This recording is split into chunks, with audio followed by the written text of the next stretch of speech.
आज आपण टॅलीमधील एक छोटासा टॉपिक बघणार आहोत ज्याचं नाव आहे सिक्युरिटी कंट्रोल. आणि टॅलीला एक्सेलमध्ये किंवा जेपीजीमध्ये किंवा पीडीएफमध्ये कसा एक्सपोर्ट करायचा ते शिकणार आहोत. बघा, सिक्युरिटी कंट्रोल म्हणजे नेमकी काय? बघा, टॅलीला हे लावणं का गरजेचं आहे, आपल्या कंपनीला हे सिक्युरिटी लावणं का गरजेचं आहे? तर बघा, सिक्युरिटी कंट्रोलचे मुख्य उपयोग असे आहेत की युजर नेम आणि पासवर्ड तयार करता येतो. त्याच्यामुळे काय होतं, प्रत्येक युजरसाठी वेगळा लॉग इन आय डी मिळतो, तो वेगळा लॉग इन करू शकतो. त्याला काही राईट्स आहेत, जसे की युजरला काय काय करता येईल ते ठरवता येते. जसं की फक्त जर का वाउचर एंट्री करायचे असतील किंवा रिपोर्ट पाहायचे असेल, याने काय होतं, तुमचा डाटा सिक्युअर राहतो. म्हणजे तुमच्या डाटाला तुमच्या परवानगीशिवाय कोणी बदलू शकत नाही. जसं की डाटा सेफ्टी नावाचा टॉपिक आहे. अनधिकृत व्यक्ती असेल जो टॅली डाटा बदलू शकत नाही आहे, कारण आपण त्याला पासवर्ड लावला किंवा त्या युजरला एक कंट्रोल दिला की फक्त तुला एंट्र्याच मारायच्या आहेत, वाउचरच्याच एंट्र्या मारायच्या आहेत, किंवा फक्त रिपोर्टच बघायचा आहे, किंवा अल्टर करण्याची किंवा डिलीट करण्याची परवानगी तुला दिलेली नाही आहे. त्याच्यामुळे तो इच्छा असून सुद्धा आपल्या टॅलीच्या डाटामध्ये कोणताही फेरबदल करणार नाही. याला सिक्युरिटी कंट्रोल असं म्हटलं जातं. म्हणजे काय, टॅलीमधील डेटा सुरक्षित ठेवण्यासाठी आणि युजरवर नियंत्रण ठेवण्यासाठीची ही सुविधा आहे. तर ती बघूया आपण आपल्या कंपनीला सिक्युरिटी कशी लावायची. ते टॅलीमध्ये जायचं.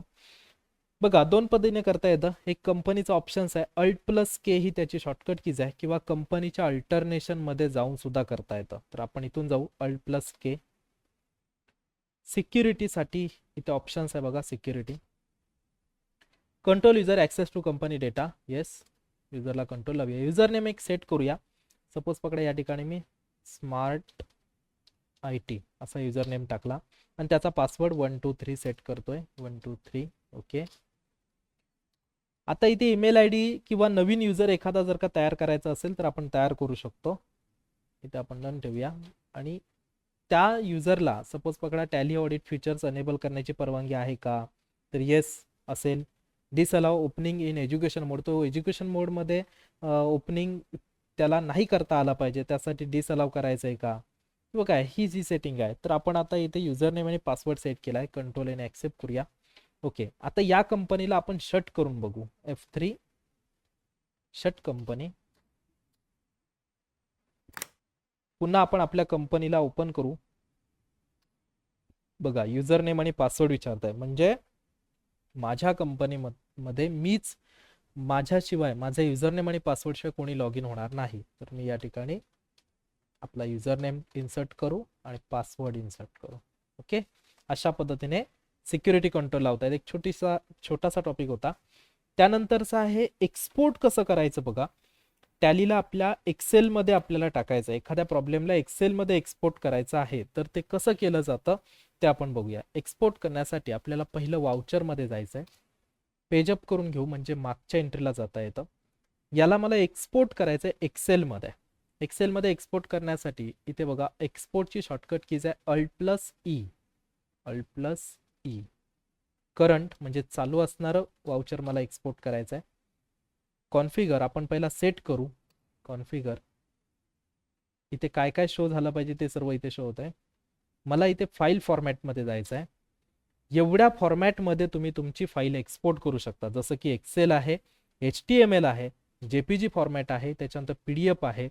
तर आपल्याला सपोज पकडा एक्सेलमध्ये एक्सपोर्ट करायचं आहे, तर मी एक्सेलमध्ये टाकतो. आणि तो सेव्ह कुठे झाला पाहिजे, फोल्डर पाथ, त्याचा एक मार्ग निवडतो की मला तो सेव्ह डेस्कटॉपवरती शो झाला पाहिजे, म्हणून मी डेस्कटॉप सिलेक्ट करतो. ओके. कंट्रोल एने ऍक्सेप्ट, याला सुद्धा ऍक्सेप्ट करून घ्या विंडो, आणि एक्सपोर्ट म्हणा. बघा, आता तो काय करतोय, एक्सेलमध्ये ती फाईल काय होतीये, एक्सपोर्ट होतीये. बघा, आता ती एक्सेलमध्ये एक्सपोर्ट होईल. एक्सेलमध्ये एक्सपोर्ट केल्याचा फायदा काय होतो बघा, तुम्हाला पाहिजे ती गोष्ट याच्यामध्ये तुम्ही एडिट करू शकता. तुम्ही याच्यामध्ये AI टूल्स वापरू शकता. तुम्ही याच्यामध्ये ऑटो सम करू शकता. तुम्हाला जर का तुमच्या बँकेची डिटेल ऍड करायची असेल तर इथे तुम्ही ऍड करू शकता. सपोज पकडा, इथे मला आपल्या इनवॉइसच्या खाली बँक डिटेल्स ऍड करायचे आहे, तर मी या ठिकाणी बँक डिटेल्स ऍड करू शकतो.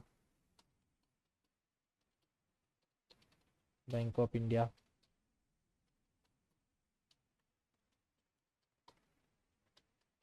असं आपण बँक नंबर वगैरे टाकू शकतो. हा रॉंग बँक नंबर आहे. त्याच्यानंतर आपल्याला या ठिकाणी त्याचा IFSC कोड वगैरे टाकू शकतो. ह्या सगळ्या गोष्टी आपण या ठिकाणी एंटर करू शकतो. प्लस आपल्याला जर का डेट बदलायची असेल, आजची डेट करंट डेट टाकायची आहे 23/12/2025 तर ती टाकू शकतो. आणि इथूनही आपल्याला याची प्रिंट करता येते बघा, फाईल प्रिंट. आपला एक्सेलचं देखील एक ट्युटोरियल आपण चालू करणार आहोत, त्याच्यामुळे तुम्हाला शिकता येणारच आहे ते सगळे प्रिंट कशी सेटअप लावायचा वगैरे ते सर्व ऑप्शन्स आहेत. ओके, इथे आपण सेट करू शकतो. अशा पद्धतीने हा एक टॉपिक महत्त्वाचा होता की आपल्याला एक्सेलमध्ये कसं एक्सपोर्ट करता येईल टॅलीला.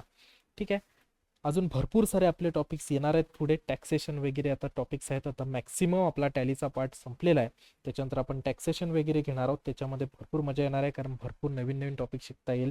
जो टॅक्स चेंज झालेला आहे त्याची देखील माहिती त्याच्यामध्ये मिळून जाईल.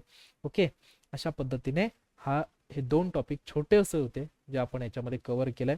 बाकीच्या व्हिडिओ जर का नसेल बघितल्या तर बघून घ्या. सर्व टॉपिकचे 2-2 उदाहरणं आपण याच्यामध्ये देण्यात आलेले आहेत. ओके, ठीक आहे.